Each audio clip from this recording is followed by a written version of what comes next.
Ako po si George, operator po ng Smart 6 feet 4 heads ng sa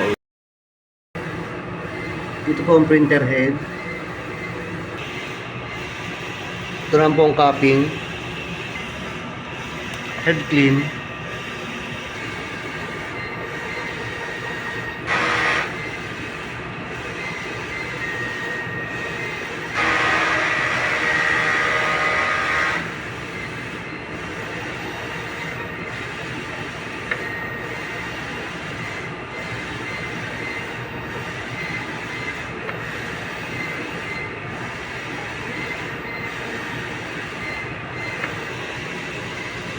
After head clean, plasat ang wiper na mali sa tela, pati na rin ang printer head area.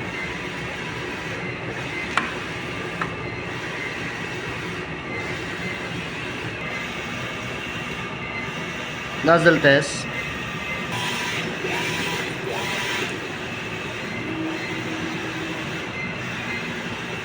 Good naman.